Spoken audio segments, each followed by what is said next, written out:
Magic built Runeterra, and magic has spent every age since trying to tear it back down.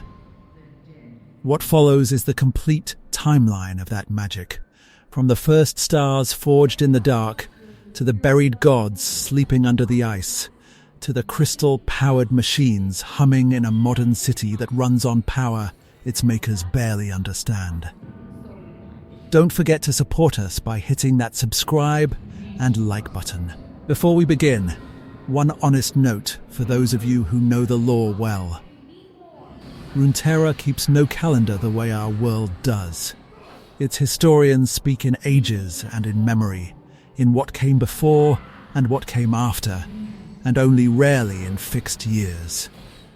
So when this story places one event ahead of another, that order is the order the tale itself gives us.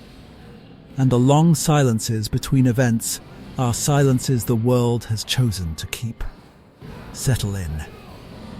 We have a very long history to walk through, and it begins long before the first city ever stood. Magic in Runeterra is not a subject to be studied in a quiet library.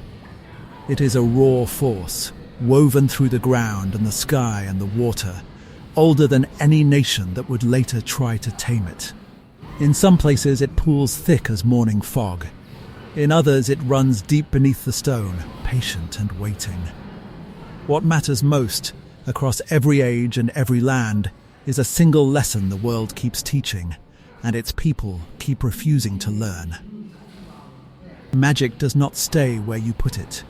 It corrupts, it consumes, and when it finally slips free, it tends to take whole civilizations down with it. You will hear that pattern again and again in this story. A people finds a source of power. They reach for it, certain they can hold what no one before them could hold. And the reaching is the thing that destroys them. Keep that shape in mind as we go, because it repeats like a tide, and by the end you may come to feel that the whole history of Runeterra is one long argument between wonder and ruin. It helps to understand, before we go any further, that magic does not come to people in only one way. Some are born already touched by it, carrying power in their blood, whether they ever asked for it or not. Like the hidden mages of Demacia or the spirit-blooded Vastaya of Ionia. Others spend entire lifetimes in patient study, learning to channel forces that no ordinary person could safely hold. Some strike bargains with older and darker powers, and pay for their gifts in pieces of their own souls. And a few simply stumble into places where the magic runs too thick, and walk away changed forever by the touch of it. The world is threaded through with unseen currents of power, deep rivers of magic running beneath the surface of everything, and wherever those currents gather and pool, strange and wonderful and terrible things have a way of happening. To understand where magic comes from, we have to look up, far past the mountains, past the clouds, into the cold between the stars. Long before there were kingdoms to conquer or mages to fear, the cosmos was being shaped by beings of unimaginable scale. The greatest of these was a celestial dragon known as the Star Forger, called Aurelian's Soul. He did not merely live among the stars, he made them. He drifted through the young cosmos, scattering light into the dark, kindling suns, seeding whole worlds with the raw stuff of creation, and he did it for the sheer joy of making something beautiful where nothing had been. That joy did not last. According to his tale, the Star Forger was found by the aspects of Targon, celestial powers who wanted his gift for their own designs. They did not overpower him with force. They tricked him, binding his impossible power to a crown, a collar of their making, so that a being who once shaped galaxies was reduced to a servant carrying out their errands. Imagine the oldest and most creative force in the sky, chained by clever, hungry things, who could never have made a single star themselves. His long resentment is one of the quiet threads running beneath the celestial history of this world. Those aspects belong to a place unlike anywhere else in Runeterra, and that place is Mount Targon. Targon is not only the tallest mountain in the world, it is a threshold, a thin seam where the mortal world presses up against the celestial realm beyond the stars. The aspects are beings of that realm, powers of the sun and the moon, of war, of twilight, of protection. They cannot simply stroll into the world of mortals. Instead, they descend to the mountain's peak and pour themselves into a chosen host, a mortal who climbed the impossible slope and lived. And in that, joining a person becomes something far greater than a person. This is how the celestial and the mortal first learned to touch. A warrior named Atreus climbed Targon and became the vessel of the aspect of war, and the world came to know him as Pantheon. A woman of the sun worshipping Solari Leona was chosen to carry the power of the sun itself. Another, Diana, found herself bound to the light of the moon, and her devotion set her against her own people, since the Solari had come to fear the moon they once honoured. There is Zoe, the strange and playful herald of twilight, who exists partway between a child at play and a force that heralds the end of worlds. And there is Tarek, the aspect of protection, and Soraka, a celestial being who loved mortals so completely that she surrendered her own immortal nature to walk among them and heal their wounds. The story of how the aspects gained their hold on the Starforger is worth telling in full, because it reveals what kind of powers they truly are. When they found Aurelian's soul drifting through the cosmos, kindling stars for the pure joy of creation, they did not try to defeat him, since they could not. Instead, they flattered him, offering him a crown and framing it as a mark of honor and alliance. He accepted it, and the moment the crown settled on him, its true purpose revealed itself. It bound his will to theirs, and the greatest creative force the universe had ever known was collared like a beast and set to work forging stars on command. The aspects, who could never have made so much as a single spark of their own, spent ages ordering a god to build for them. Aurelian's soul has burned with the memory of that theft ever since, longing to shatter the crown and reduce the ones who stole his freedom to the dust he considers them to be. The magic that beings like Aurelian's soul command is of a scale that dwarfs everything else in this entire story. Where a mortal mage might kindle a small fire or turn aside a single blade, the Starforger lights whole suns and hangs them in the empty dark for the joy of it. This is the true ceiling of what magic can do in Runeterra, creation on a cosmic scale, and it is worth holding in mind as we begin to descend from the stars toward the mortal world far below. Every kind of magic we meet from here on is, in some quiet sense, a smaller and more desperate echo of that first great act of making, mortals forever reaching for a fraction of the power that once built the heavens themselves.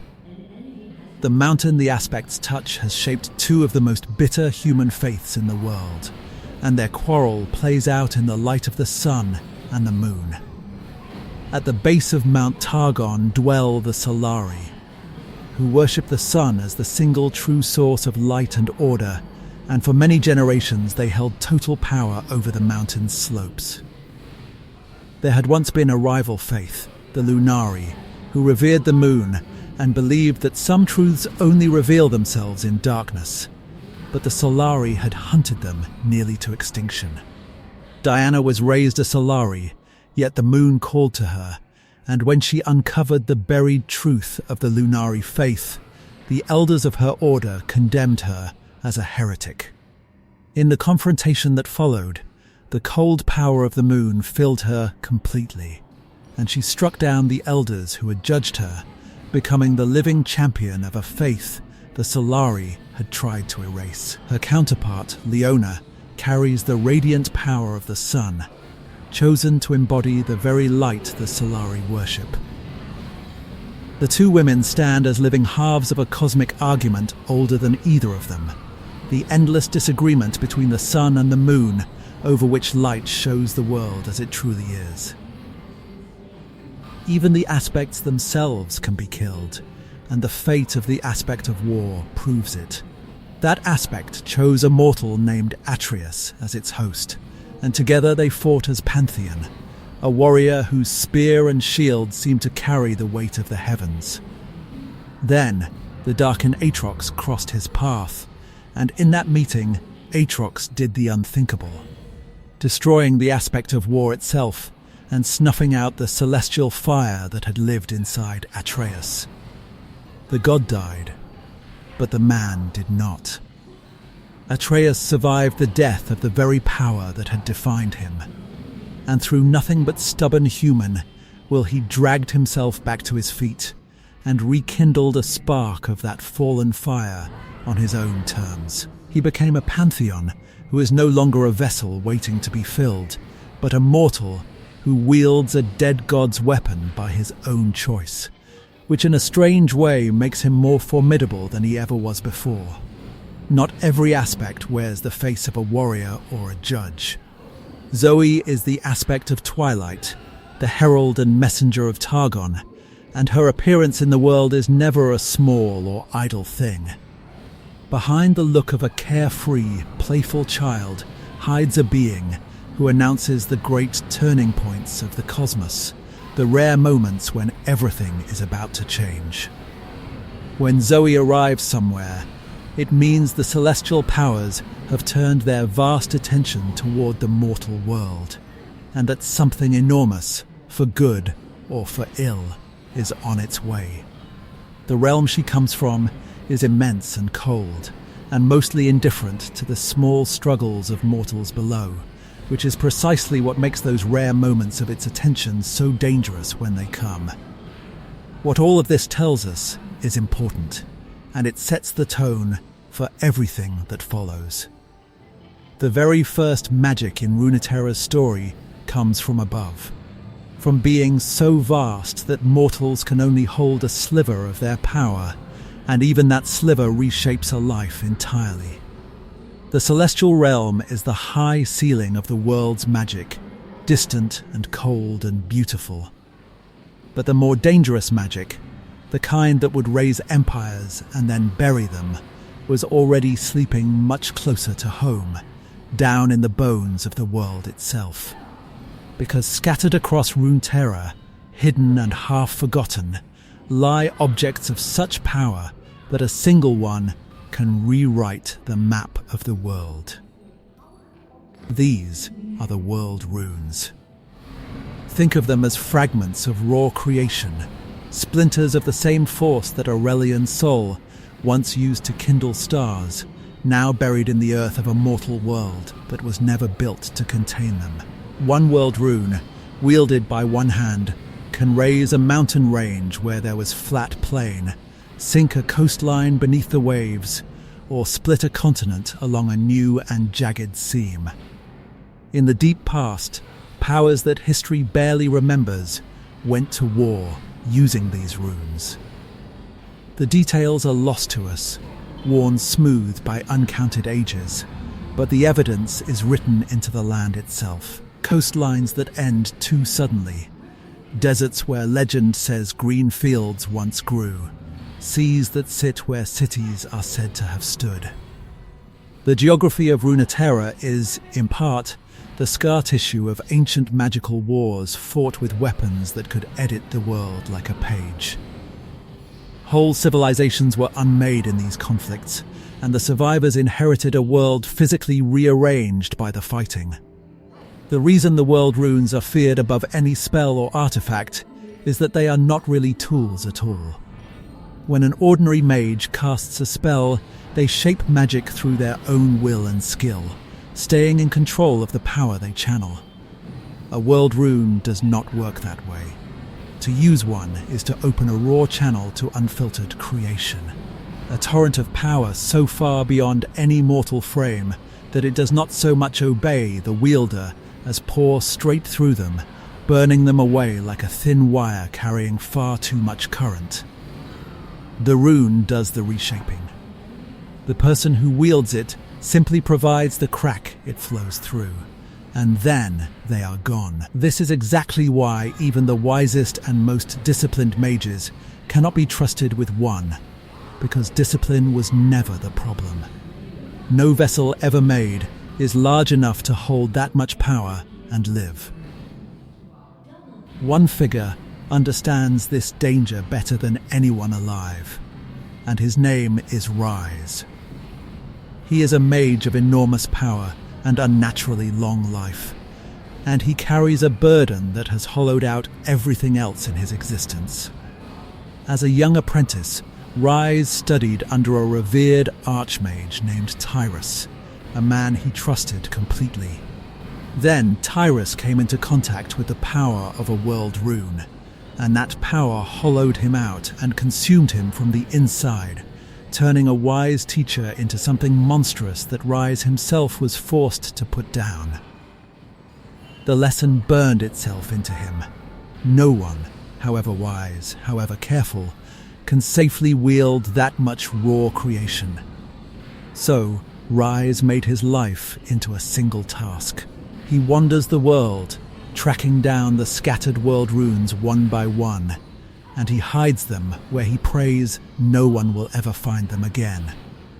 He is not trying to gather power, he is trying to keep power out of every hand, including his own. And the quiet dread that drives him, the fear that hangs over the whole modern age of Runeterra, is that magic is waking up again after a long sleep, growing stronger across every land, drifting the world back toward exactly the kind of catastrophe that once tore it apart. Hold on to Rise. We will return to him at the very end of this story, because his fear is the thread that ties the ancient past to the uncertain future. If the world runes are the oldest wound in this story, the next great chapter belongs to the first empire proud enough to believe it could hold the power of the sun in its hands and never be burned. That empire was Shurima, and for a very long age, it was the brightest civilization the world had ever seen. Shurima rose in the great southern desert, though in its earliest days that land was not the endless dune sea we picture now. It was a place of rivers and green valleys, of grand cities and libraries, ruled from a capital of golden towers. At the heart of that capital stood the source of everything Shurima would become, an artifact of pure solar power known as the sun disk. The disk was not merely a symbol, it was a doorway to a kind of power that could lift a single mortal beyond the limits of flesh entirely. That process had a name, and the name was Ascension. When the sun stood in a particular alignment overhead, the priesthood could raise a chosen mortal into the light of the disk, and if that mortal was found worthy, the light did not kill them. It remade them. A person walked into the ritual, and a god walked out. The Ascended, as these beings were called, stood taller than any human, often crowned with the heads of beasts, immortal and radiant and immensely strong.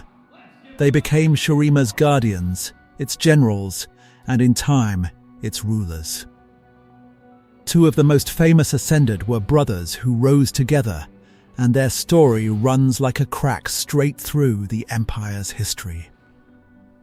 Nasus took the form of a great jackal, and he became a keeper of knowledge, a scholar and a strategist who valued wisdom above conquest. His brother Renekton took the shape of a crocodile, all raw strength and loyalty, a warrior who would follow Nasus into any darkness. For a time, the two of them stood as the finest of Shurima's champions, and the Empire flourished under the watch of beings who could not age and would not die. Shurima's power did not come only from the sun, though, and part of its story is a quieter tragedy buried beneath the sand. Long before humans raised their first city there, the desert belonged to the Bracken, ancient crystalline beings who lived in harmony with the land. The Bracken stored their very souls and memories inside living crystals they carried within them, and when danger came, they would burrow deep and sleep for ages, waking only when the world had grown safe again.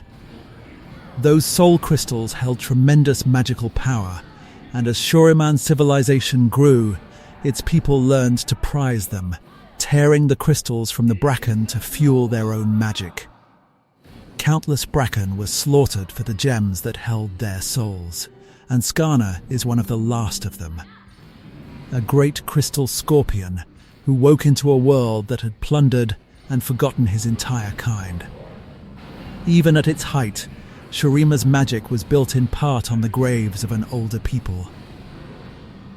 The ritual of ascension itself was rare and jealously guarded, possible only when the sun stood in a precise alignment above the sun disk.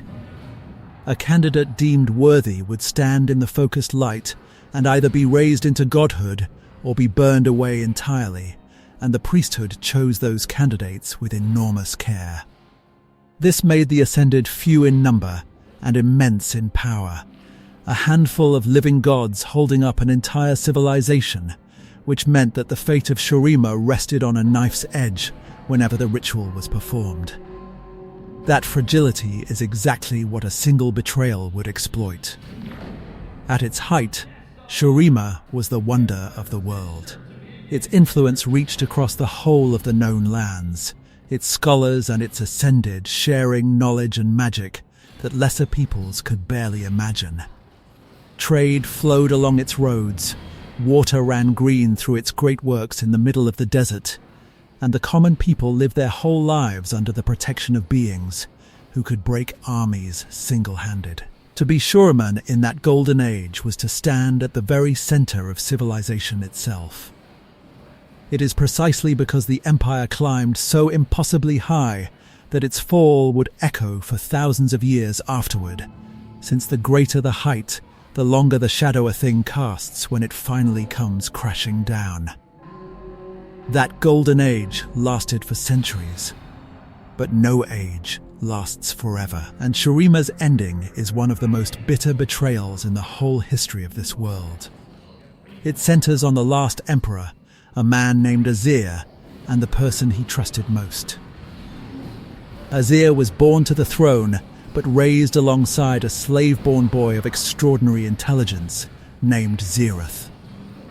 The two grew up together, and Azir came to love Zirath as a brother, even as the world around them treated Zirath as property. Zirath, brilliant and endlessly ambitious, came to believe that he deserved far more than the world had given him, and that belief slowly rotted into something dangerous. The bond between them had been forged in blood when they were still children. As a boy, Azir was targeted by assassins who wished to end the imperial line. And it was Zirath, the slave, who saved the young prince's life at great risk to his own.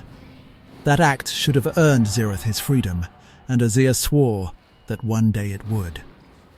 Yet the years passed, and Zirath remained legally a possession, even as he rose to become the Emperor's most trusted magus and advisor, the most brilliant mind in the Empire, still wearing the collar of a slave. Every honor Azir gave him only sharpened the insult of the freedom he was never quite granted, and in the dark Zirath began to plan. He would not wait for a master to hand him his liberty. He would take something far greater for himself, and he would use his friend's own dreams to do it. When Azir claimed the throne, he made a decision no emperor before him had dared. He announced that he would undergo ascension himself, becoming the first emperor to rule as a living god.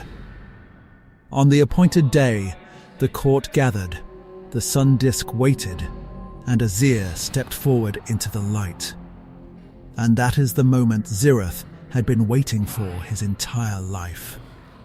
At the peak of the ritual, Zirith turned the power of the disc aside, seizing the ascension for himself rather than letting it pass to the man who had loved him. The magic that should have crowned an emperor instead detonated like a wound in the world. The result was ruin on a scale Shurima had never imagined. Azir was killed in an instant. The capital and its rivers and its green valleys were swallowed. And in the span of that single catastrophe, the heart of the empire began its long collapse into the desert of sand and bone that travelers cross to this day. Zirith survived, but not as a man, and not truly as an ascended. He became a being of raw, screaming magical energy, so unstable that he had to be bound inside a stone sarcophagus to keep him from unraveling entirely. The aftermath scattered the brothers who had once guarded the empire. Renekton, loyal to the last, hurled himself into the effort to imprison Zirath, and he was sealed away with the mad sorcerer in the tomb of the emperors beneath the ruined city. Down there in the dark, across uncounted centuries, Renekton's mind broke. The noble warrior became a raging thing that could no longer tell friend from enemy, his love for his brother twisted into fury. Nasus, meanwhile, endured the long silence above, wandering the ruins of everything they had built, a god of knowledge with an empire of dust to remember. For thousands of years he kept a lonely watch over the fallen empire, a guardian without a people to guard, preserving the memory of a civilization that the rest of the world had long since forgotten, waiting for a dawn he was no longer certain would ever come. Of all the tragedies born from Shurima's fall, his may be the quietest and the longest, an immortal mind condemned to remember in perfect detail exactly how much had been lost, and to carry that memory alone across the empty centuries. The story of Shurima does not end in that grave, though the world assumed it had. After thousands of years, the pieces came back into motion. A mercenary named Sivir, who carried the last thread of the imperial bloodline in her veins, was drawn into events that awakened the sleeping power of the sun disk. Azir himself returned, pulled back across the gulf of death to stand once more in the ruins of his city, an emperor reborn into a world that had forgotten his name.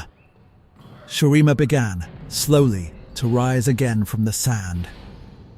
Whether its second life will end any better than its first is a question the world has not yet answered. Shurima's magic left other marks on the world besides emperors and gods.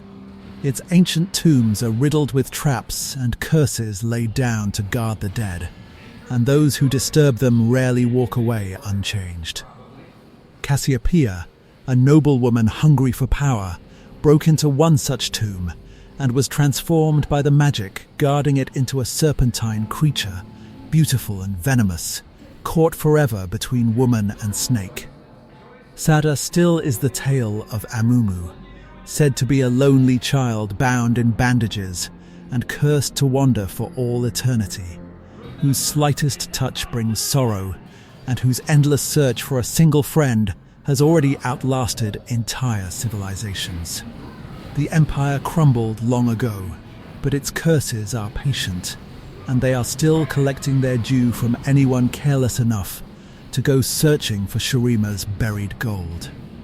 Shurima's fall under Azir was the empire's most famous ending, but it was not its first great wound. Long before that final betrayal, generations earlier, one of Shurima's own subject provinces had already torn a hole in the fabric of the world, and what poured through that hole is the most frightening force in this entire story. That province was called Icathia, and its people had grown to resent the empire that ruled them. They watched the ascended tower over ordinary mortals like living gods, and they burned with the desire to match that power without kneeling to Shurima's priesthood to receive it. So they went looking for another source, a shortcut to power that did not require the blessing of the sun. What they found was a seal, an ancient barrier holding back something the world had wisely locked away, and in their pride, they broke it open. There is more to how it happened than pride alone.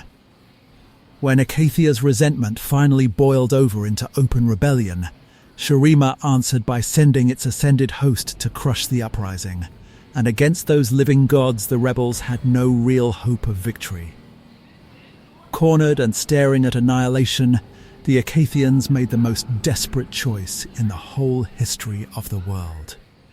Rather than surrender, they tore open the seal beneath their city and turned the void loose as a weapon of last resort, choosing to unleash the end of everything sooner than bow to the empire that ruled them. It was the kind of decision only the truly hopeless ever make, and it doomed far more than Acacia alone.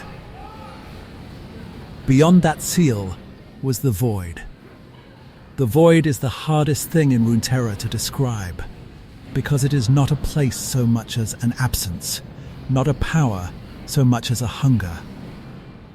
Where the rest of the world is built up out of creation and order and life, the void is what remains when all of that is stripped away. It does not want to rule the world. It wants to unmake it, to consume everything back down into a silent nothing, and it presses constantly against the thin walls of reality, looking for any crack to pour through. Acacia gave it a door. What happened to Acacia was not a war in any sense the Shurimans understood. The void did not conquer the province, it devoured it. The land itself came apart, its people were consumed or transformed into things that should not exist, and a growing stain of unreality began to spread outward toward the rest of the empire. Shurima answered the only way it could, by sending its ascended host to the ruins of Acacia to hold the line.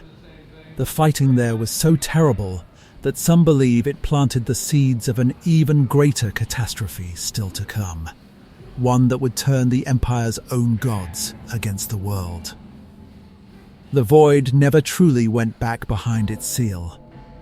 It was contained, pushed down, held at bay, but the wound at Acacia never fully closed, and to this day the desert near those ruins is a place where reality wears thin. From that wound crawl the creatures the modern world knows and fears.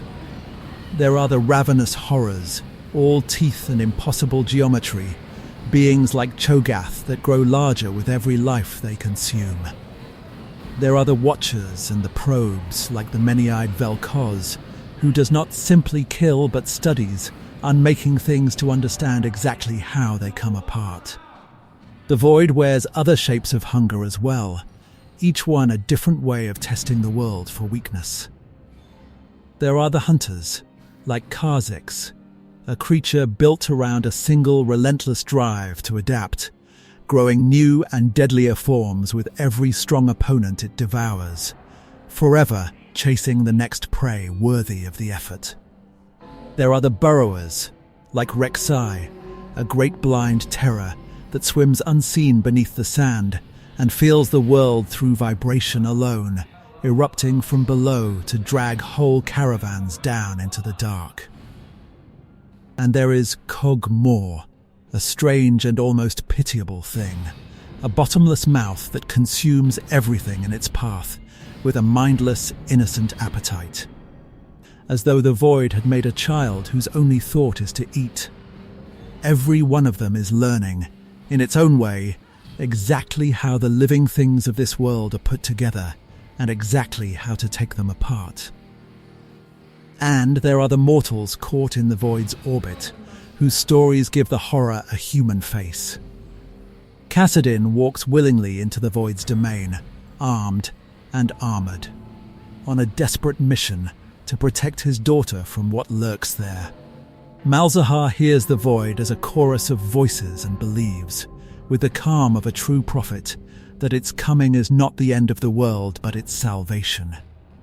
And Kaisa, swallowed by the void as a child and somehow surviving inside it for years, emerged bonded to a living second skin of void matter, forever fighting to hold on to the human being she still is beneath it.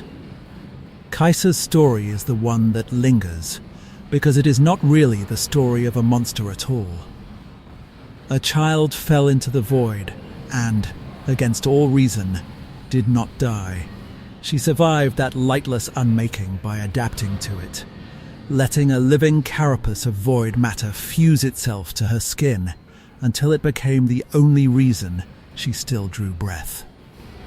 Now she walks the ragged edges of the human world, close enough to remember what she once was, never quite able to return to it fully, hunting the very creatures she was so nearly turned into. She stands as a quiet reminder that the void's cruelest weapon is not death at all.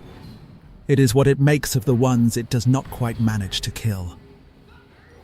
The most unsettling development came more recently, with the rise of a being called Belveth. For most of history, the void produced monsters, mindless and hungry. Belveth is something new and far worse, an empress born from the void's slow digestion of the material world, a godlike intelligence shaped from all the memories and lives it has consumed. She does not merely want to destroy the world. She wants to remake it in the void's image, to rule the nothing that comes after. The fact that the void can now birth gods, and not just beasts, is a sign that this ancient hunger is not fading. It is growing. It is worth pausing on what the void truly represents, because it is the exact opposite of everything this story began with. Aurelian's soul kindled stars and filled the empty dark with creation for the sheer joy of making. The void exists to undo all of it, to return the light to darkness and the something back into nothing. If the Starforger is the force that makes, then the void is the force that unmakes, and the two of them mark the outermost edges of everything magic can possibly be in this world. Between the god who builds galaxies and the hunger that would swallow them whole, every other power we have met, and every one still to come, occupies the narrow and fragile middle ground. While the void gnawed at Shurima from below, the Empire's own gods were being pushed toward a darkness of their own, and this is where the golden light of Ascension curdles into something monstrous. The Ascended had been created to be Shurima's protectors, but an eternity of war does terrible things even to the noblest of beings. Across the long conflicts of the ancient world, including the desperate battles against the void, some of the Ascended began to change. These changed beings became known as the Darkin. Where the Ascended had been radiant guardians, the Darkin were warriors hollowed out by endless bloodshed, their compassion burned away until nothing remained but rage and contempt for the very mortals they had once protected. They came to see the world of flesh and death as a cruel joke, and themselves as the only real things in it. A war broke out to stop them, remembered as the Great Darkin War. And it was one of the most devastating conflicts the world had ever known, god against god, with mortals caught helpless in between. The Darkin could not easily be killed, because they were nearly immortal, so their enemies found another way to defeat them. They sealed the Darkin inside their own weapons. Each Darkin was bound into the blade or bow or scythe they had wielded, trapped in metal. Aware, but imprisoned, waiting, this solved the immediate problem and created a far slower one, because a Darkin weapon does not simply sit quietly. It waits for a hand to pick it up, and when a mortal finally does, the weapon begins to whisper, offering power, offering strength, slowly taking over the wielder's body until the person is gone and the Darkin wears their flesh like a borrowed coat. The most famous of these is Aatrox, once a celebrated Ascended champion, now a great living blade that overwrites whoever draws it. When Aatrox takes a host, the host's memories and body twist to match the towering warrior sealed in the steel, and what walks away is not the person who picked up the sword. Aatrox no longer fights for Shurima or for anything. He fights to bring about the end, viewing the destruction of the world as the only mercy left, since he blames that world for the torment of his endless imprisonment. The true horror of a darkened weapon lies in how gently it begins. A soldier picks up a beautiful, ancient blade on some forgotten battlefield, and at first it simply makes them stronger and faster and harder to kill. Everything a desperate fighter could ever want. The whispering starts small, a voice offering advice, then encouragement, then grander and grander promises. By the time the wielder finally understands that the weapon has been rewriting them from the inside, reshaping their body and drowning their memories beneath an ancient warrior's rage, it is already far too late to simply set it down. A Darkin does not smash its way into a person. It is invited in, one small surrender at a time, until the one who lifted the weapon is gone entirely, and the Darkin carries their stolen shape into the next battle. He is not alone. A Darkin called Rast lives inside a great scythe, carried by a young assassin named Kain, and the two of them are locked in a constant, silent struggle for control of Kain's body, each one certain that in the end it will be the one who wins. Another Darkin was bound into a cursed bow and taken up by two Ionian hunters, who were fused together with the ancient being into the vengeful archer known as Varus. The story of that bow is stranger and sadder than most.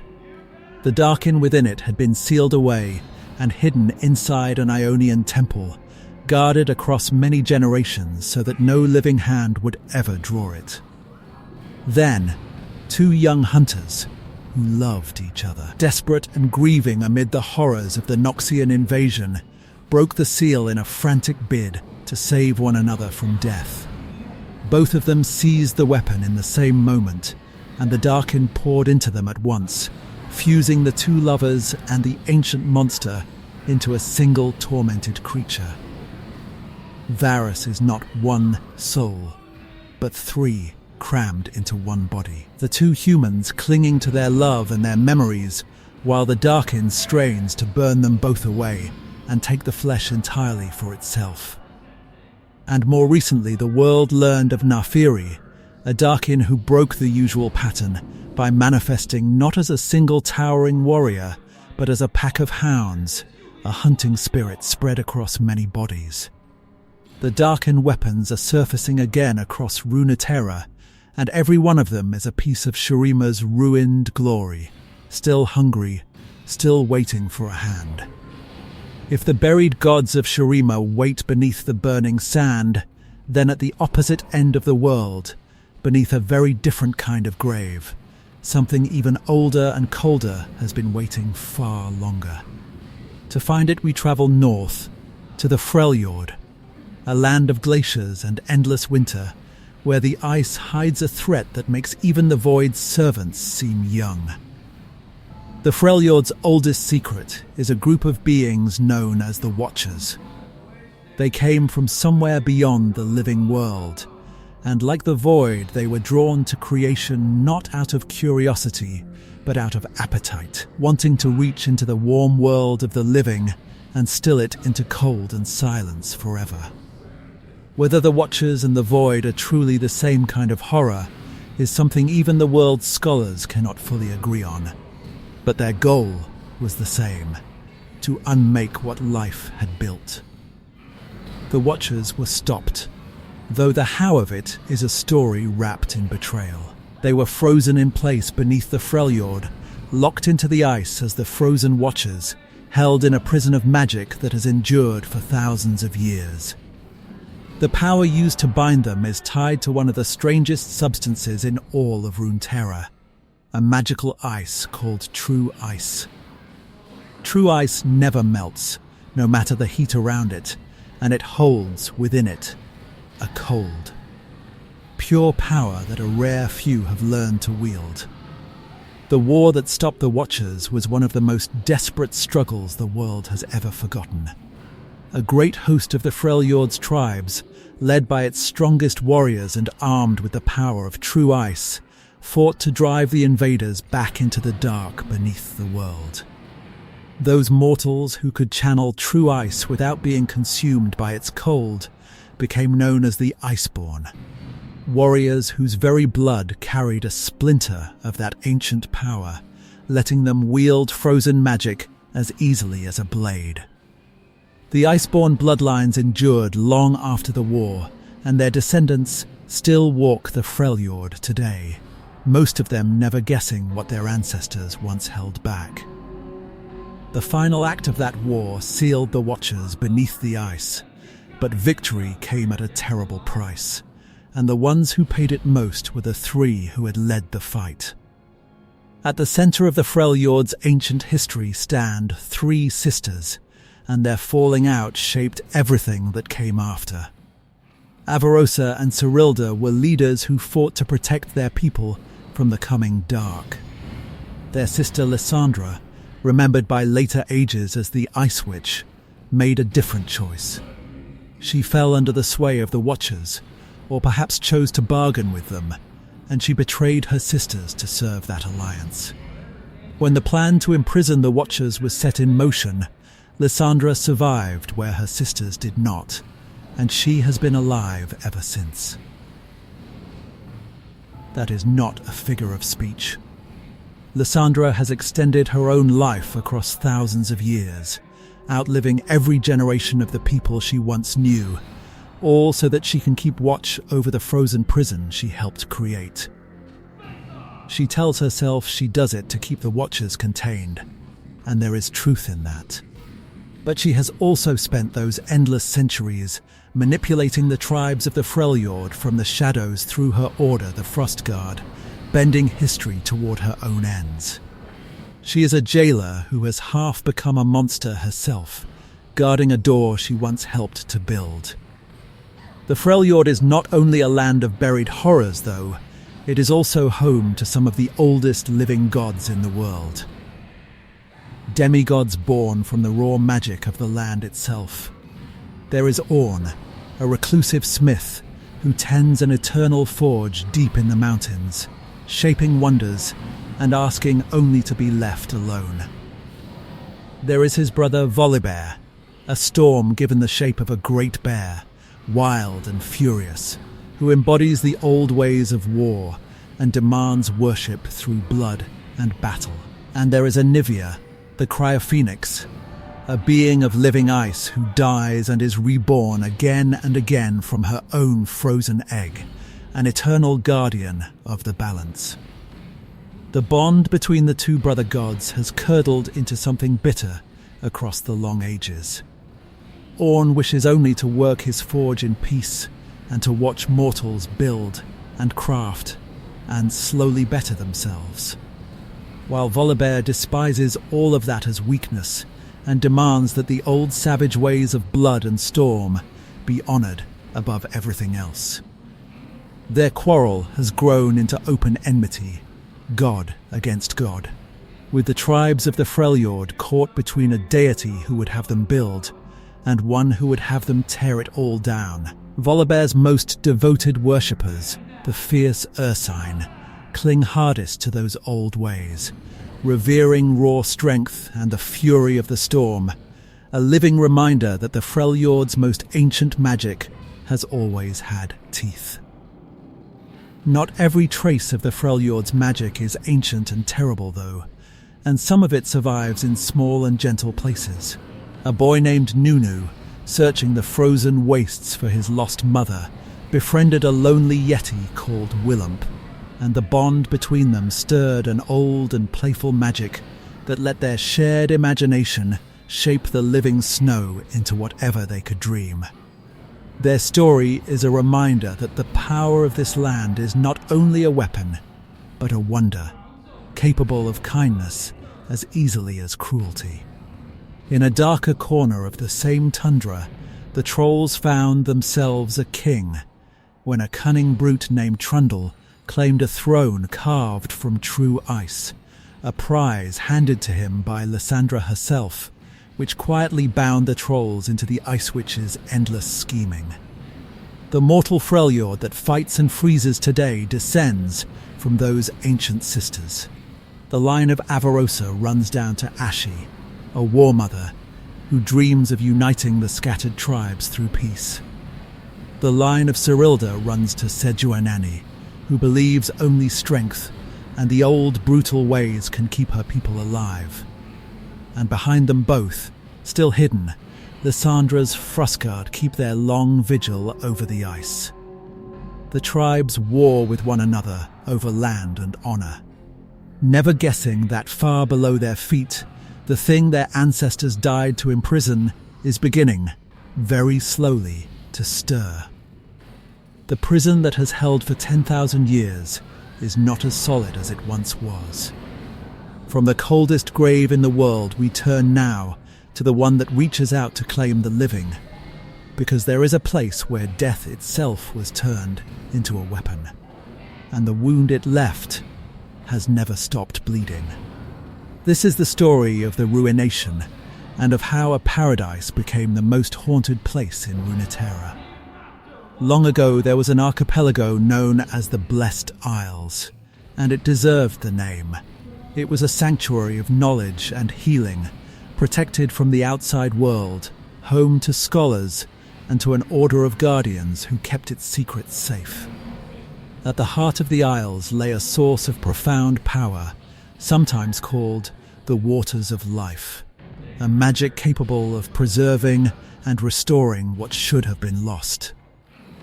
In careful hands it was a blessing, in desperate hands it would become a curse that reshaped the fate of the world. The desperation came from a king named Viego, who ruled the distant kingdom of Camavor. Viego loved his wife, Isolde, with a devotion that consumed everything else in him, and when Isolde died, that love turned into something the world was not built to survive. He could not accept her death. He would not accept it. And so, wielding a cursed blade and the stolen power of the Blessed Isles, King Viego tried to force the magic of the Waters of Life to give her back to him. The road to that catastrophe ran through betrayal long before the king ever reached the Isles. When Isolde first fell, struck down by a poisoned blade that had been meant for Viego himself, the king sent his most loyal general, Callista, across the sea to beg the Blessed Isles for a cure. Callista learned that their magic came wrapped in a warning, that meddling with death always demands a price, yet she pressed on for the sake of the king and queen she loved.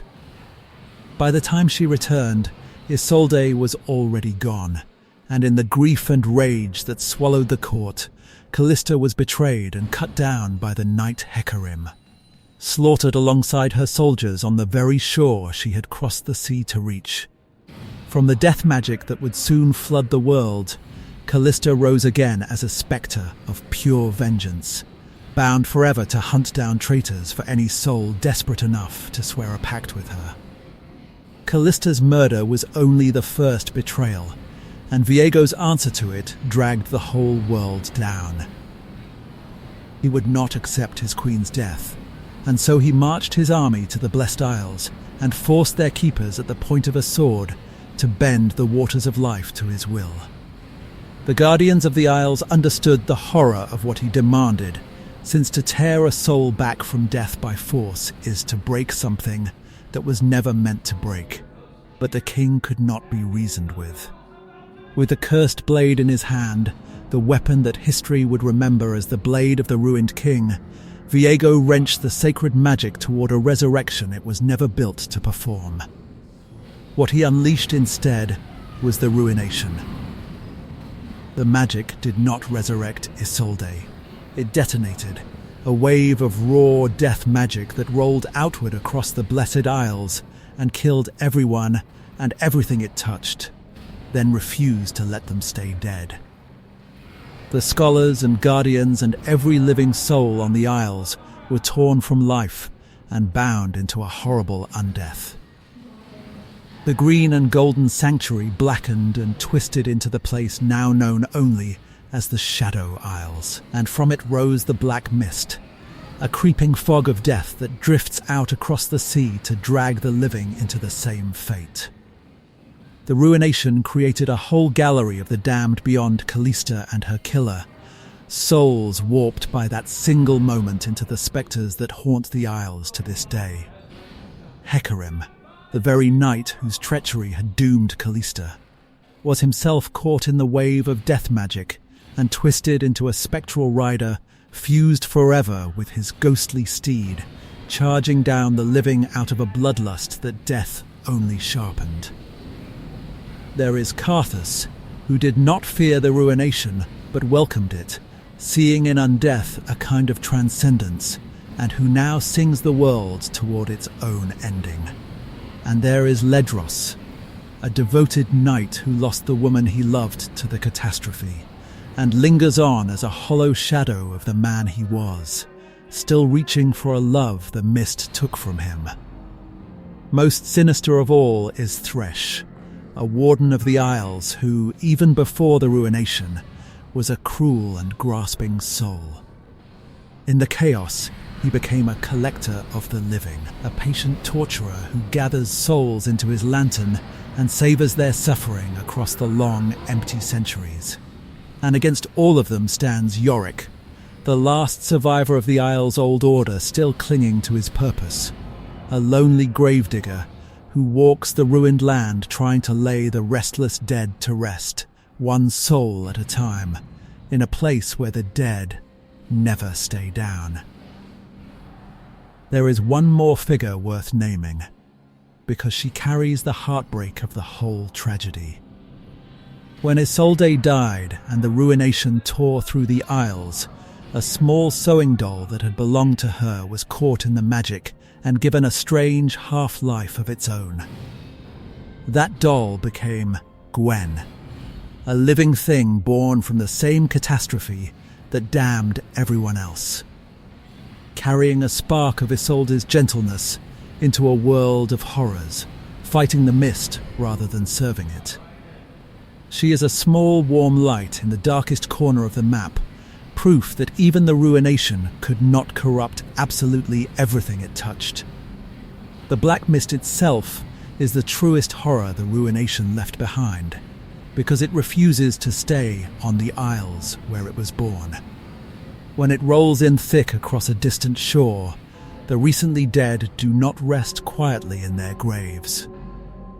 They rise, hollow and hungry, dragged back into a mockery of life to swell the ranks of the drowned, and each soul the mist harvests feeds it and lets it reach a little farther the next time it comes. This is why the tragedy is not frozen safely in the past, but is instead growing, year by year and tide by tide. What began as a single man's grief has become a slow and patient plague of death, creeping outward across the sea toward every living coast that has not yet learned to fear the fog. The reason the ruination matters to the wider world, and not just to the Isles, is that it never stopped spreading. The black mist grows stronger with time, reaching farther inland with each passing year, and at its heart, the ruined king himself has awakened. Viego walks again, still mad with grief, still certain that somewhere out in the world he can find a way to bring his Isolde back. To do it, he is willing to drown all of Runeterra in the same death magic that took his home. The grief of one king 10 centuries ago has become a threat to every living thing, and stopping it has become one of the great struggles of the present age. Before we leave the subject of death behind, it is worth remembering that not every death in Runeterra is the twisted undeath of the ruination. Death itself walks the world in an older and gentler form, a spirit called Kindred, who wears 2 faces bound forever together. There is Lamb, calm and patient, who offers the swift release of a silver arrow to those ready to accept their ending. And there is Wolf, wild and hungry, who chases down those who flee from death and takes them by force when they will not come willingly. Together the two of them meet every mortal at the final moment, one way or the other, a natural balance that the horrors of the Shadow Isles exist precisely to defy. The undead of the Black Mist are frightening, not because they die, but because they refuse to, cheating the quiet mercy that kindred was always meant to bring. Not all of Runeterra's magic is a buried horror or a spreading curse. In some places, magic is simply part of the air people breathe, woven so deeply into the land that daily life and the spirit world are never fully separate. The clearest example of this is Ionia, a place so old and so saturated with power that its own people call it the First Lands. Ionia sits at a thin seam between the material world and the spirit realm, and in many places those two worlds bleed into one another. Rivers can carry the memory of the dead, forests can hold living spirits, and the land itself responds to the emotions of those who walk upon it. Magic here does not have to be summoned from some distant source, because it is already present, flowing through the ground in unseen currents that the Ionians have learned to respect rather than command. The guiding idea of the whole region is balance, the careful harmony between the physical and the spiritual, between order and wild chaos. Out of this deep magic came a people unlike any other, the Vastaya. The Vastaya descend from ancient beings called the Vastaya Shirei, spirits who long ago blended their essence with early humans, producing a lineage that carries the magic of the spirit realm in its very blood. A Vastaya might have the ears and tails of a fox, the wings of a bird, or the scales of a serpent, and each carries an inheritance of raw spiritual power. The most widely known of them is Ahri, a Vastaya of the fox lineage with 9 tails, who can feel the currents of magic and life around her and move through the world with a grace that is not entirely human. The Vastaya trace their bloodline back to the Vastaya Shirei, the first spirit beings who took solid form in the deep past, when the boundary between flesh and spirit was even thinner than it is now. Over countless generations, some of these beings blended their essence with early humans, and their descendants scattered into many tribes, each shaped by a different spirit animal, and each carrying its own fragment of the old magic. Some Vastaya guard that heritage fiercely, watching the human world creep closer with fear. None more so than Saya and Rakan of the Lotlan tribe, lovers and rebels who fight to protect the vanishing magic of their people from a world that seems determined to forget them. The Vastaya stand as living proof that in Ionia, the line between a person and a spirit was never truly drawn in the first place. Ionia's magic has produced philosophers and warriors in equal measure, and their stories show both the beauty and the cost of living so close to the spirit world. Karma carries the memory of every soul who has held her mantle before, an enlightened leader reborn again and again, guiding her people with the wisdom of many lifetimes. The brothers Yasuo and Yone are tied to the magic of wind and spirit, their fates tangled in tragedy and in the strange border country between the living and the dead. Ivern was once a brutal warrior who stumbled into a sacred grove and was transformed by its magic into a gentle green giant, half man and half tree, who now speaks to the forest as a friend.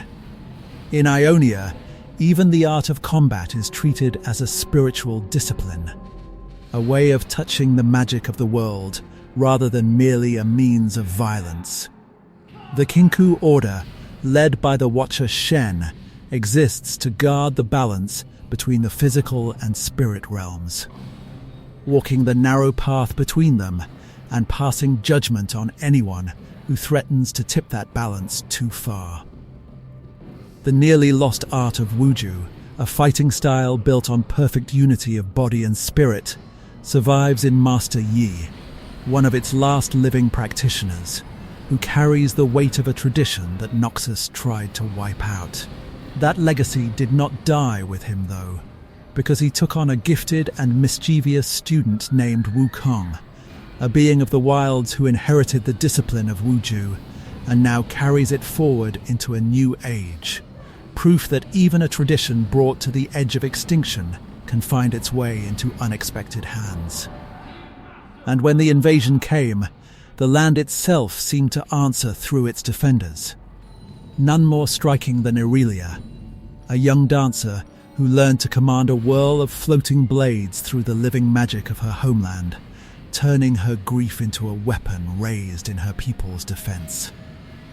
The spirit realm does not only produce guardians and Vastaya, it also breathes stranger magic into Ionia, the kind found in dreams and in the thin space just beyond the waking world. Lilia is a shy fey faun who tends the sleeping minds of mortals, drifting through their dreams on hooves that barely touch the ground, a creature of pure and gentle magic.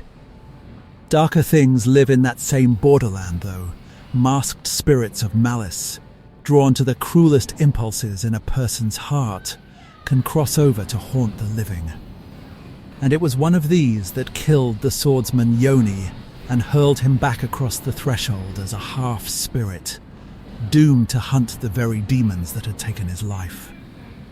In Ionia, the door between the dreaming world and the waking one is never fully shut, and things slip through it in both directions. That harmony is fragile, though, and Ionia has learned how quickly balance can shatter. When the Empire of Noxus invaded from across the sea, the war did not only cost Ionian lives. It tore at the spiritual fabric of the land itself, throwing the ancient balance into chaos. In their desperation to protect their home, some Ionians reached for magic they had always been warned against. Zed embraced a forbidden shadow magic, founding the Order of Shadow and arguing that a people who will not use every weapon available to them do not deserve to survive. That choice, born of a real and desperate need, opened doors that the Ionians had kept shut for very good reasons, and the land is still living with the consequences. Not every danger in Ionia came from across the sea, though, because a land this soaked in magic can produce threats entirely of its own. Syndra was born with raw magical power so vast that even her own teachers came to fear her, and rather than guide her, they tried to bind and diminish what she was. Their attempts to cage her only fed a slow-burning resentment, until the chains they had placed on her shattered, and she turned that immense power against the ones who had tried to make her small. Sometimes, in a place where magic flows through everything, the greatest threat is simply a person too powerful for anyone around them to accept. From a place where magic flows freely in the open, we move now to a place that took the opposite path. A civilization that mastered the raw elements and then vanished from the world entirely, rather than share what it knew. This is Ixtal, and it may be the oldest surviving nation in all of Runeterra.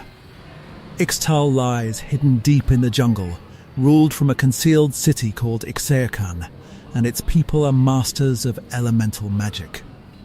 Where other cultures fear or industrialize their power, the Ixtali learn to shape the raw elements directly, bending earth and fire, water and air, stone and lightning to their will. Their most accomplished mages, the elite known as the Yuntal, spend lifetimes perfecting a control over the physical world that outsiders would call impossible. To an Ixtali master, the ground itself is a tool, the storm overhead a servant waiting for instruction. The Ixtali understanding of the elements runs far deeper than simple fire and stone. Their mages devote lifetimes to mastering what they regard as the fundamental forces of the natural world, learning them one by one through rigid discipline, and rising through a strict order in which a person's raw power determines their place in society. From the wild lands around Ixtal come other beings shaped by this same deep natural magic. Nico is a curious shapeshifter from a hidden tribe, able to take on the appearance of anyone she meets, a living fragment of the spirit-touched wilds who wandered out into a world she barely understands. Malphite is stranger still, a living shard broken from a great monument of elemental power, a creature of animate stone who moves with the slow, grinding patience of the mountains he was carved from. Ixtal's magic is the magic of the world's raw materials, the earth and the sky themselves bent to obey a mortal will. Long ago, Ixtal made a fateful choice. As the wider world grew more connected and more dangerous, the Ixtali decided they wanted no part of it. Rather than fight for a place among the rising powers, they used their elemental magic to hide, cloaking their lands so thoroughly that Ixtal faded into legend, remembered by most only as a rumor of some lost jungle kingdom. For ages they have kept to themselves, refining their art in secret, watching the outside world through the leaves without stepping into it. That isolation may not last, because not every Ixtali is content to stay hidden. Kiana is a noble of extraordinary talent, able to draw on every element her homeland commands, and she burns with ambition that the quiet jungle cannot contain.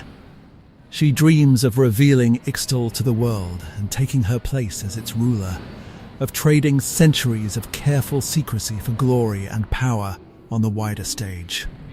Whether her ambition drags Ixtal out of the shadows, and what the world will make of a hidden nation of elemental masters when it does, is one of the quieter questions hanging over Runeterra's future. Beyond the great nations and their histories, there are corners of Runeterra where magic behaves according to rules of its own, stranger and wilder than anything found in a mortal kingdom. Two of these are worth knowing well, because they show just how varied the world's magic can be. The first is a realm of wonder, and the second is a realm of nightmare.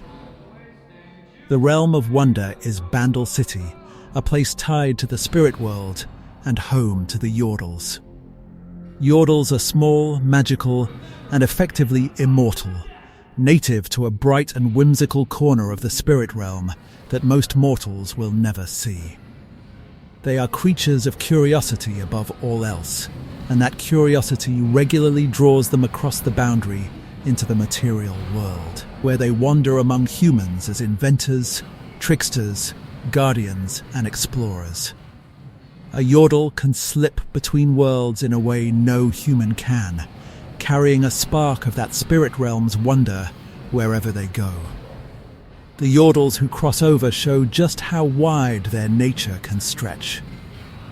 Lulu returned from the spirit realm with her sense of reality permanently rearranged, reshaping the world around her with fey magic that treats the impossible as merely playful.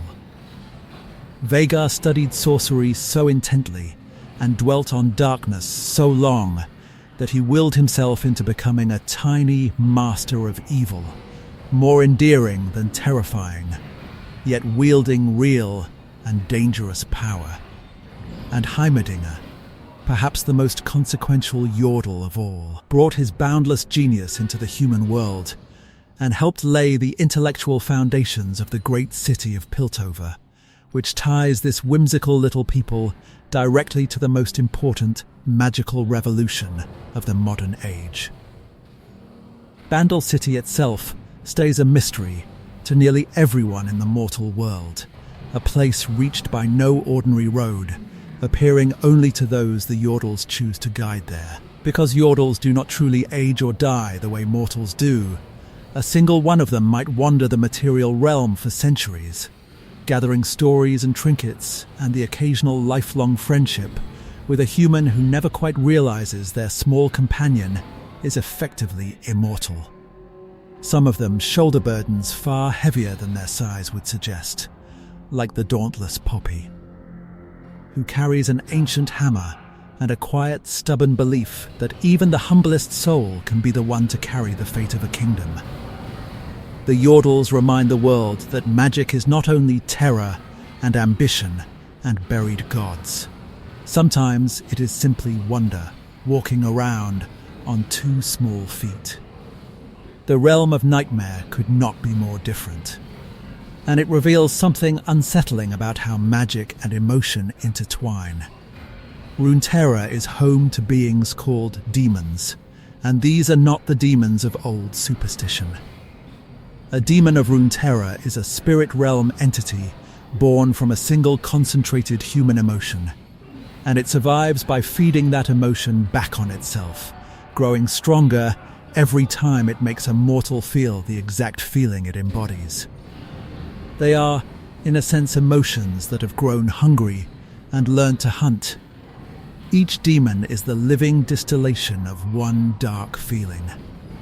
Evelyn is agony, given a beautiful and terrible form, drawing victims close with the promise of pleasure before subjecting them to exquisite torment. Because torment is the meal she was born to eat. Fiddlesticks is one of the oldest and most feared of them all, a being of raw dread so ancient that entire cultures built rituals and scarecrows to ward it away, a fear so deep it wears the shape of a ragged effigy stitched together from the terror of ages.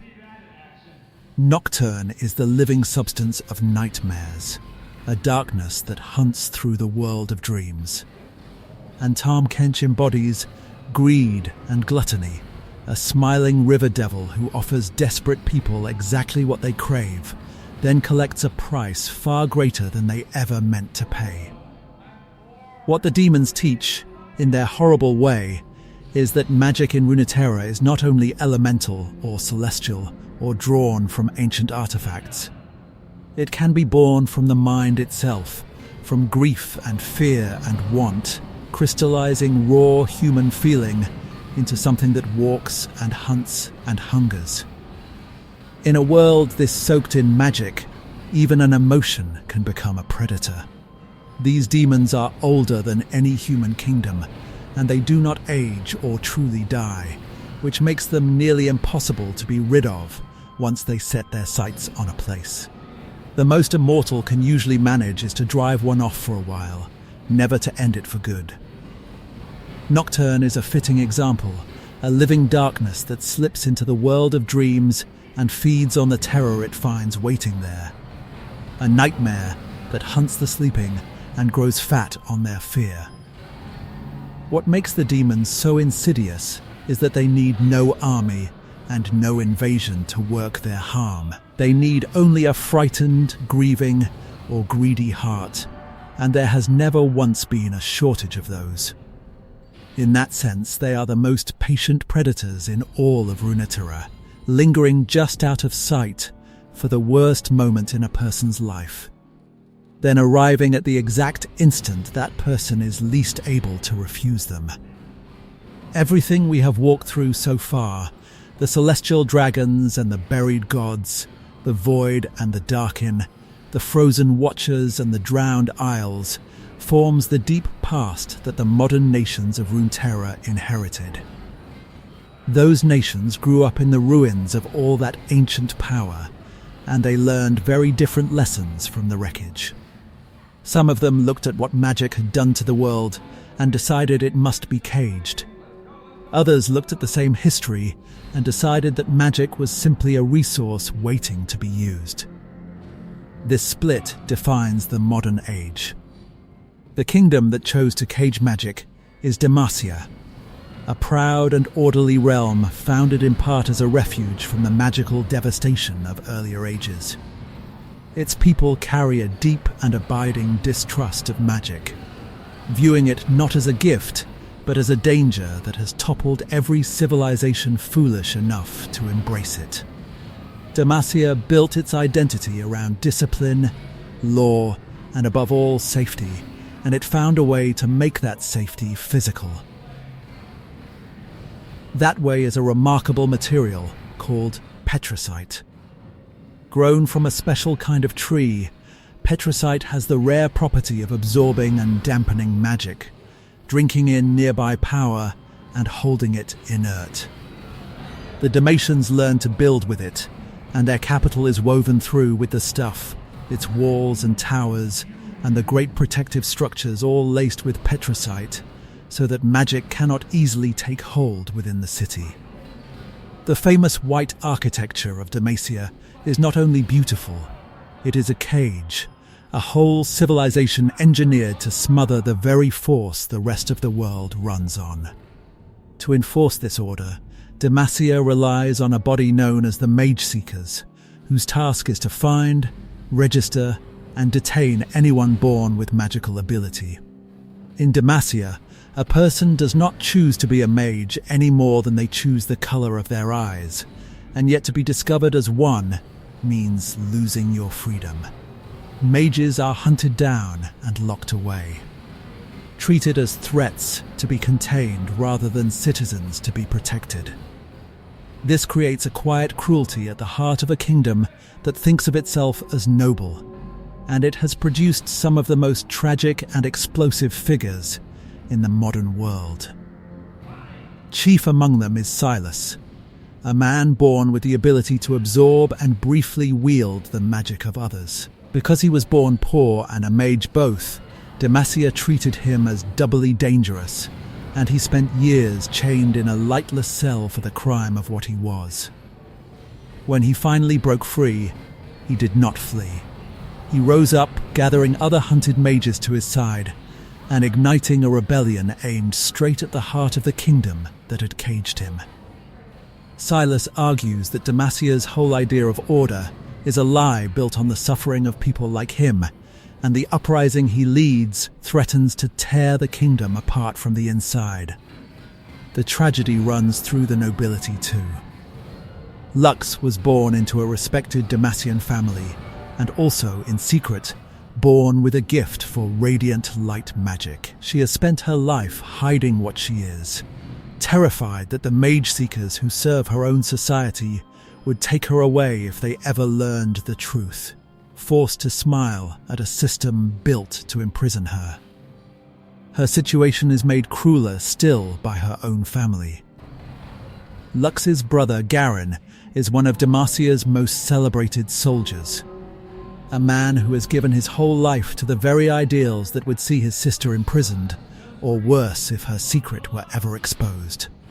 Every single day she must hide what she is from the people who love her most, knowing that the kingdom's cherished sense of honor and safety rests directly on top of the suffering of people exactly like her. Her magic is not a curse and not a corruption. It is simply light, and yet in Demacia, even light must learn to live in the dark. And watching over the capital stands Gallio, a colossal statue carved from petricite, who spends most of history as cold and lifeless stone.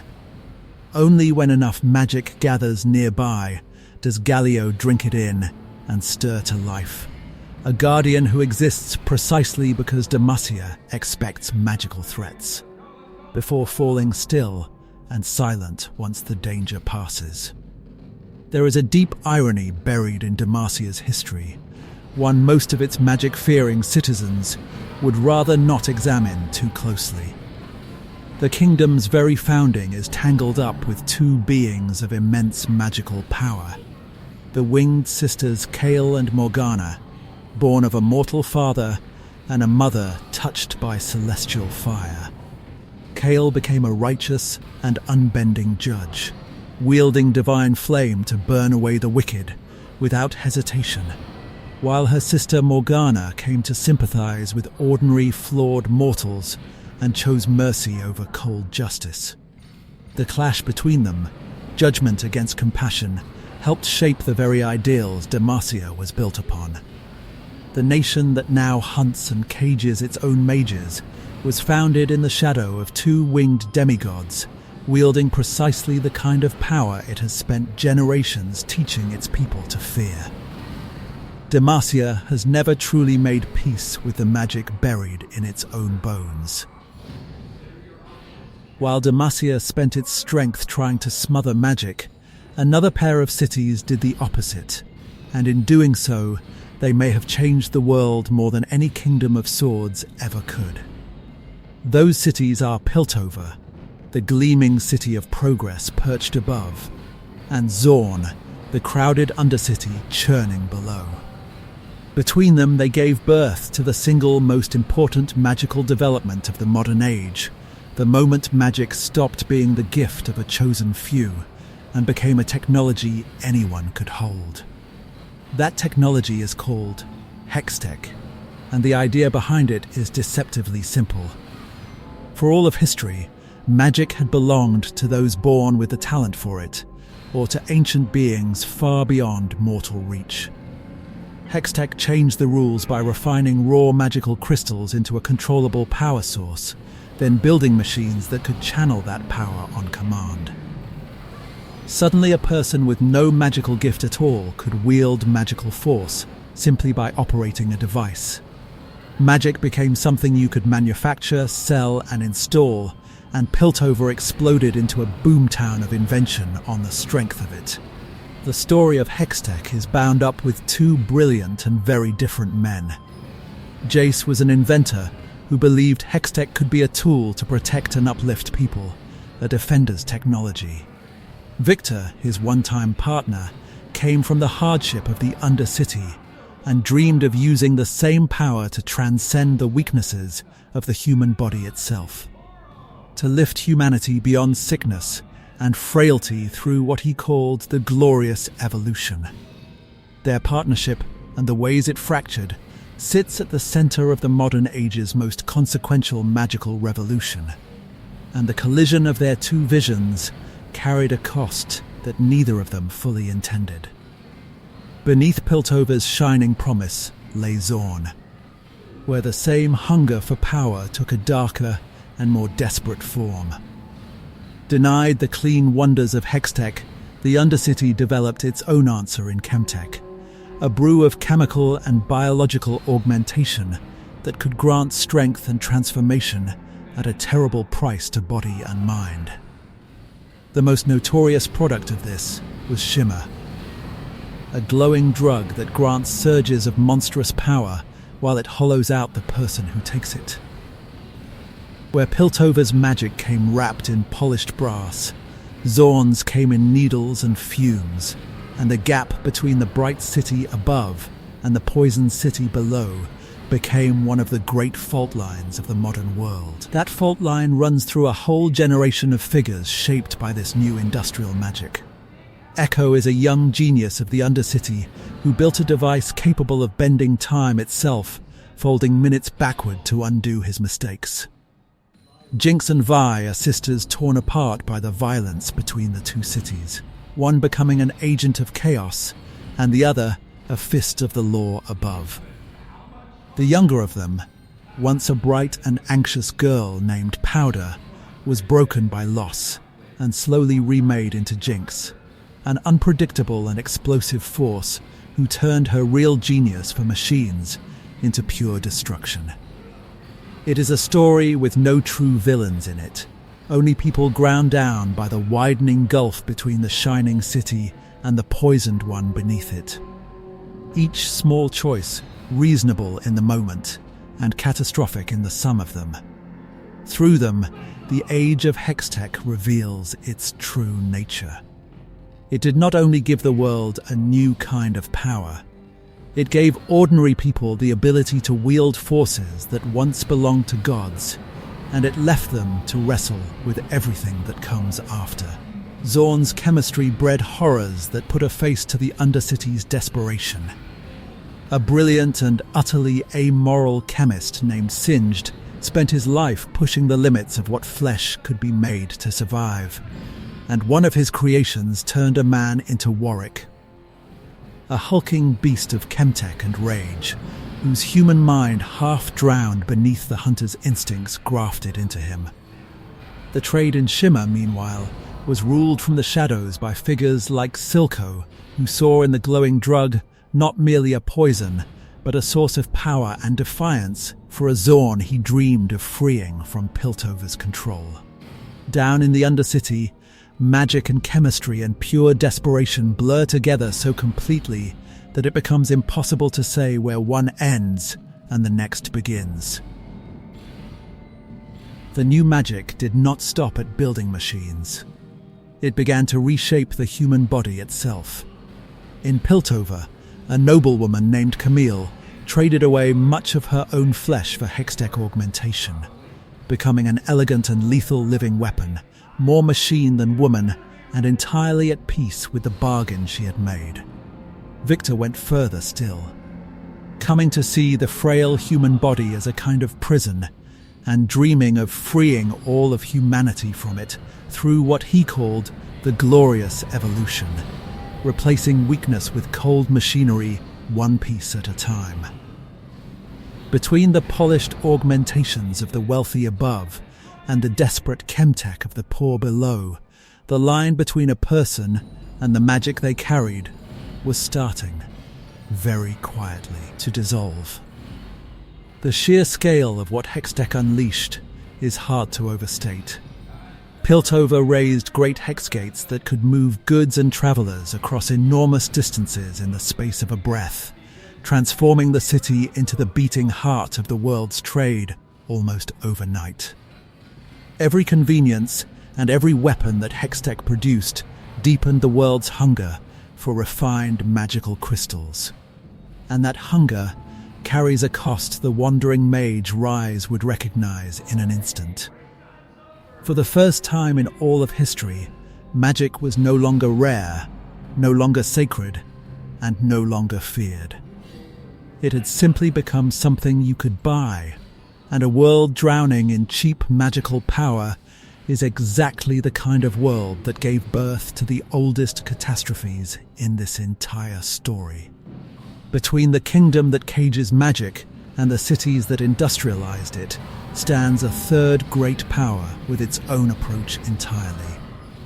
Noxus is a sprawling empire built on a single ruthless principle, that strength should rise and weakness should fall, and that it does not matter whether that strength comes from muscle, cunning, or magic. Where Demacia fears the mage and Piltover sells the crystal, Noxus simply asks what a person can do, and welcomes power in whatever form it takes.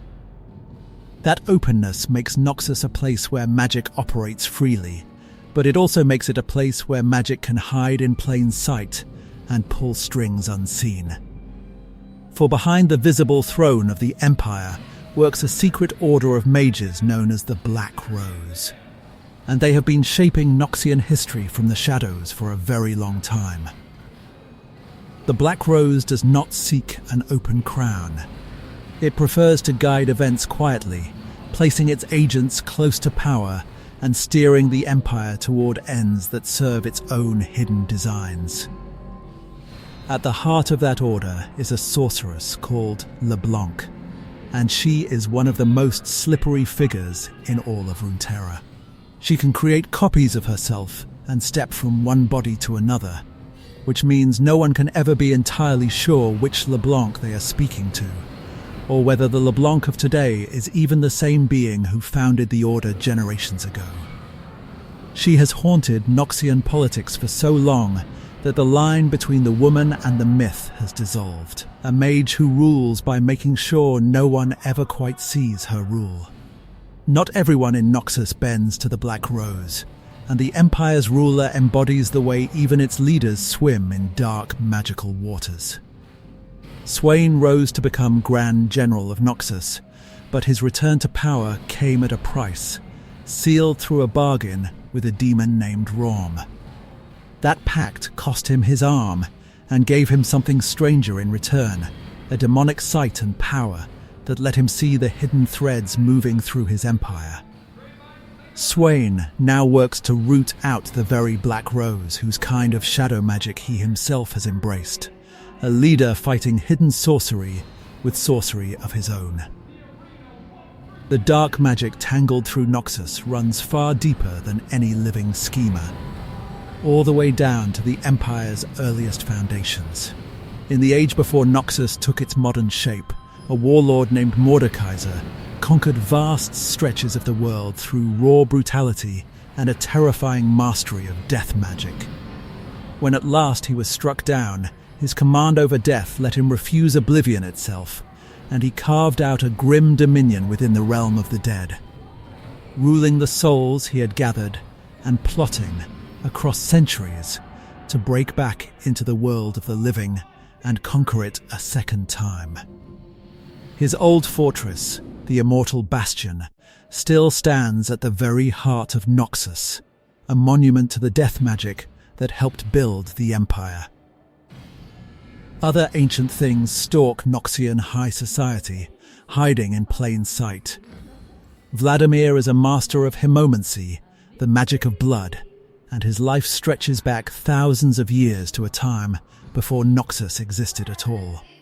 He has endured across the ages by drinking the vitality of others, and today he moves through the Empire's most elegant circles as a patron of the arts and a quiet power within the Black Rose. An immortal predator wearing the polished mask of a nobleman.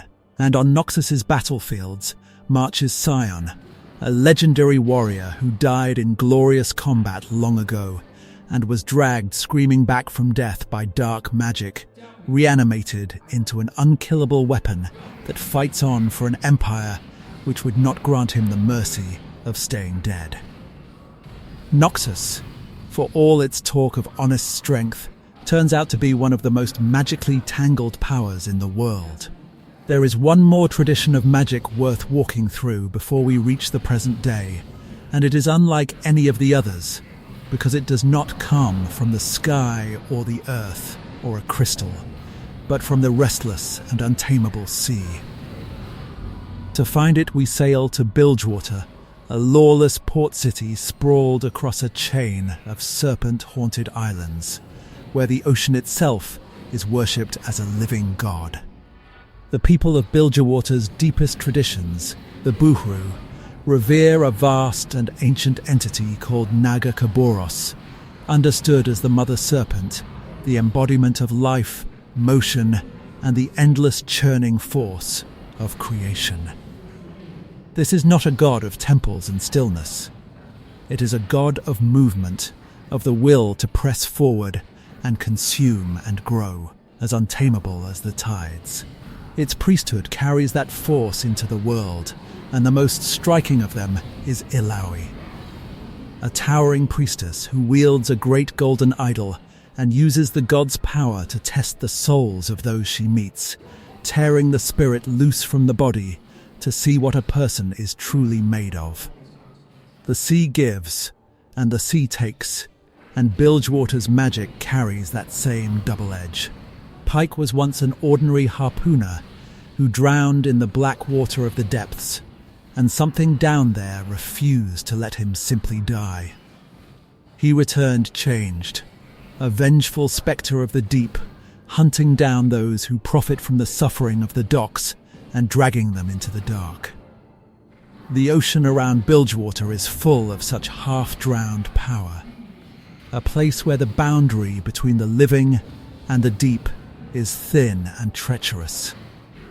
The deep waters hold older and stranger things than drowned men. Nautilus was once a harbour diver abandoned to the depths by those he trusted, and the sea did not let him die so much as claim him, returning him as an enormous armoured titan who rises from below to drag the guilty down with the swing of a great anchor.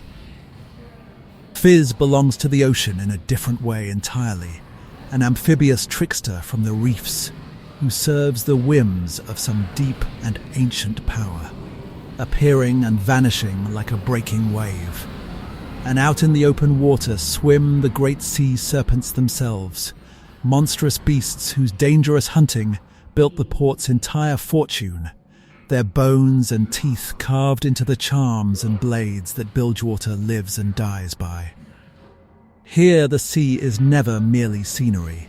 It is a god, a graveyard, and a marketplace all at once.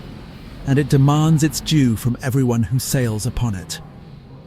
What sets Bilgewater apart from the great mainland powers is that its people never truly try to master the sea's magic at all. They do not cage it the way Demacia cages its mages, and they do not refine and sell it the way Piltover sells its crystals.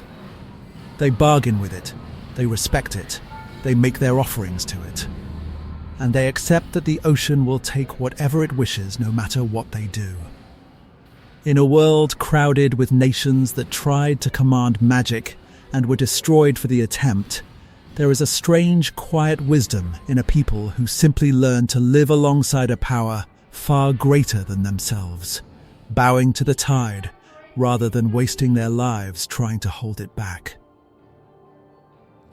Bilgewater also carries a scar that ties it back to a tragedy we have already walked through. Every so often, the black mist that rose from the ruination of the Shadow Isles sweeps across the waters and engulfs the port in an event the locals call the Harrowing. When the mist comes, the dead rise and the drowned return, and Bilgewater becomes a battlefield between the living and the hungry ghosts of the sea.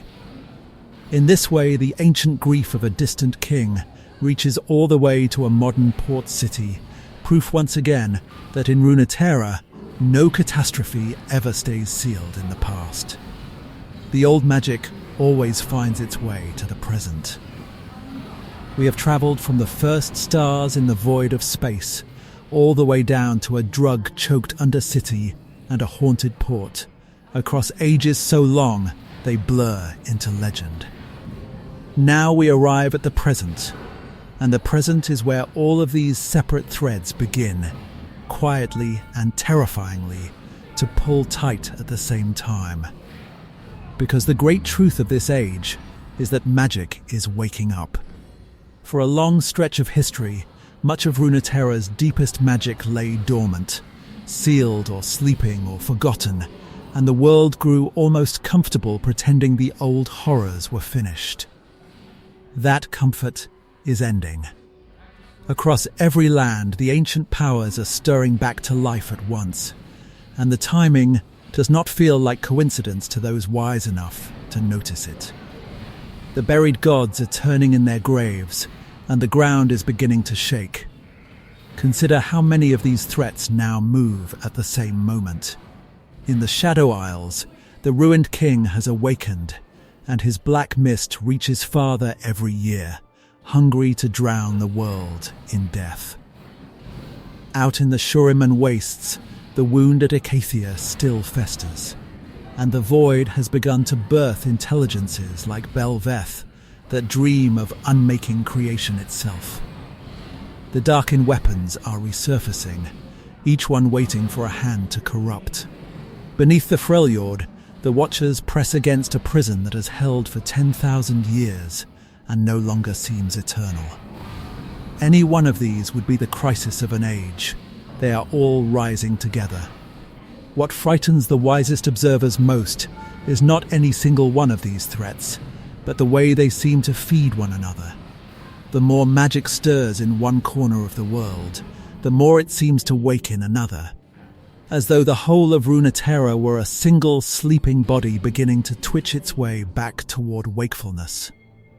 The black mist strengthens the dead, the void probes ever deeper into reality, the dark-in whisper from inside their weapons, and every hextech crystal torn from the earth adds a little more fuel to a fire that is already beginning to catch. Runeterra has lived through ages of magical catastrophe before, and every single time, the world eventually fell quiet again. The terrible question hanging over the present age is whether this rising tide is simply another swell that will pass, or whether it is the beginning of the same story that ended Icathia and Shurima and the Blessed Isles, playing out one final time on a scale that the whole world will not survive. The human world has not stayed still in the face of this. In response to the spreading ruination, warriors from across Runeterra banded together as the Sentinels of Light, taking up the fight against Viego and the Black Mist directly, a rare moment of the living world uniting against a common darkness. The sentinels carried ancient relics of pure light, weapons shaped to burn away the black mist and free the souls trapped inside it, and for a time they managed to push back the ruined king's advance. Yet even a victory against Viego solves only one of the world's many crises, and behind the sentinels the older and deeper questions remain wide open. Every soul the mist claims makes it stronger. Every crystal the miners drag from the ground feeds the swelling tide of magic, and no band of heroes, however brave, can truly seal a wound that runs all the way down to the foundations of the world. The living can win battles. Whether they can win against the pattern itself is another matter entirely. But even as some rise to defend the world, others are busy handing out magical power faster than anyone can control it. Hextech spreads from Piltover into every corner of civilization, putting the strength of the old gods into ordinary hands, while Demacia's long cruelty toward mages finally erupts into open rebellion under Silas. And hidden orders like the Black Rose work their sorcery in the dark. The world is arming itself with magic at the exact moment its oldest magical threats are waking up. Step back far enough from all of it, and the same shape appears in every single story we have walked through. The celestial dragon made the stars and was chained for his gift. Shurima reached for godhood and became a desert of bones. Icathia reached for a weapon of last resort and was devoured whole. The Blessed Isles reached past the wall of death and drowned in the horror that answered. Ionia reached for forbidden shadows to survive an invasion, and Piltover reached for progress and began remaking the human body itself. Again and again, across every land and every age, magic offered someone exactly what they wanted most, and again, the taking of it was the very thing that destroyed them. The names change, and the details change, but the shape underneath never does. And this brings us back, at the very end, to the one man who saw all of this coming. Remember Rise, the mage who buried his whole life beneath a single task, wandering the world to find and hide the world runes so that their power could never reshape reality again.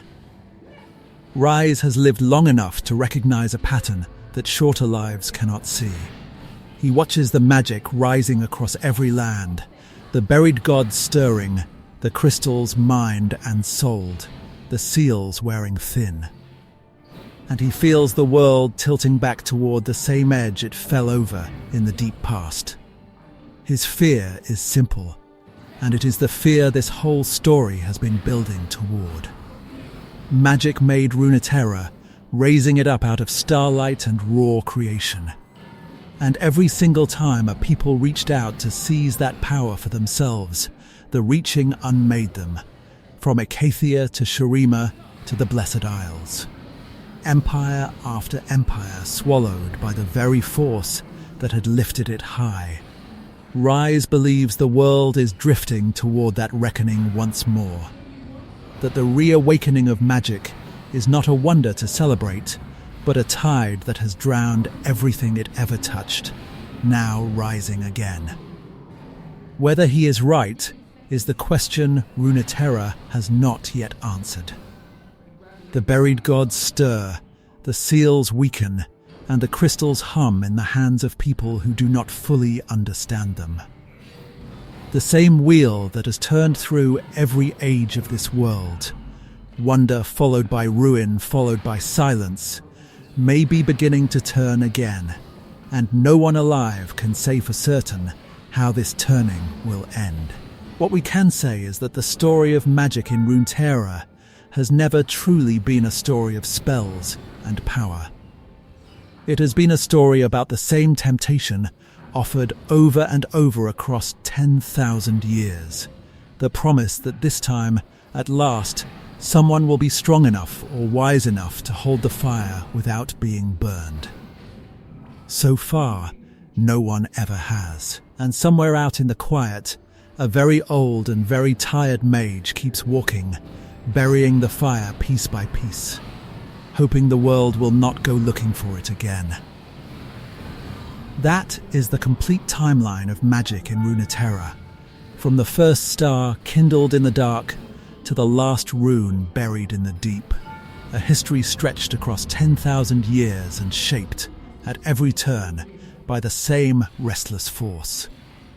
Magic raised the celestial dragons and the desert gods, the frozen watchers and the drowned kings, the spirit foxes and the crystal machines.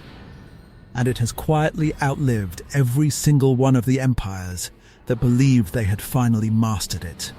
It was here long before the first city ever rose, and it will still be here long after the last one falls. The world simply turns, wonder into ruin, and ruin into silence. And then, slowly and patiently, the silence begins to stir once more.